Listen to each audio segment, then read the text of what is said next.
ang mga Cyclone class patrol boats na itatransfer sa Philippine Navy mako-commission na. Ito nga po mga idol, ang dalawang karagdagang Cyclone class patrol boats na ibibigay sa ating bansa.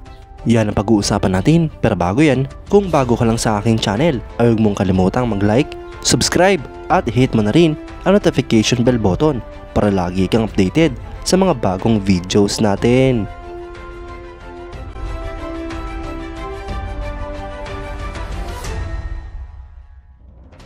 Kinumpirma ng Philippine Navy mga idol na ang pag-commission sa dalawang Cyclone class patrol boats na tatanggapin ng Pilipinas mula sa Estados Unidos ay na-move sa September 11, 2023.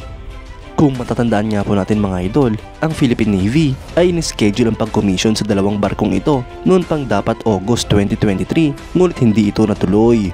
Ang mga barko nga pong ito ay papangalan ng BRP Valentin Diaz PS-177 at BRP Ladislao Diwa PS-178. Ang mga pangalan nga pong ito mga idol ay parehong founders ng Katipunan Organization na nagsimula ng Philippine Revolution kontra sa Espanya noong 1898. Ang Cyclone class patrol boats ay isang class ng coastal patrol boats na dating nagsiservisyo sa US Navy. Ang karamihan nga po sa mga barkong ito ay pinangalan sa mga weather phenomenon. Ang primary mission nga po ng mga barkong ito mga idol ay coastal patrol at interdiction surveillance na importanteng aspeto ng littoral operations na in-outline ng Navy's strategy. Kinumission nga po ang barkong ito mga idol noong 1993 hanggang sa kasalukuyan. Meron nga pong 16 na units ang planong gawin, 14 dito ang nakompleto habang 2 naman ang na-cancel. Ang bawat barko nga po ay may displacement na 328.5 long tons o 331 long tons. Ito nga po ay may habang 55 meters, beam na 7.6 meters at draft na 2.3 meters. Ang propulsion nga po nito ay 4 na Paxman 16RP 201 cm diesel engines at 4 na shafts. Ang maximum speed nga po nito mga idol ay 35 knots habang ang range naman ay mula sa 2,000 hanggang 2,500 nautical miles. Ang crew nga po nito ay 4 na officers at 24 na enlisted personnel.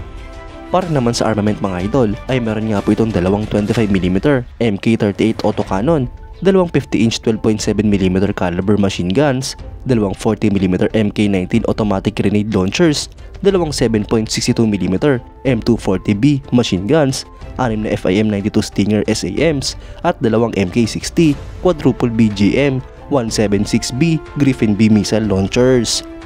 Ang kasalukuyang mga operators nito mga idol ay ang Royal Bahrain Naval Force na may 5 units, Egyptian Navy na may 3 at Philippine Navy na kasalukuyan ng may 3.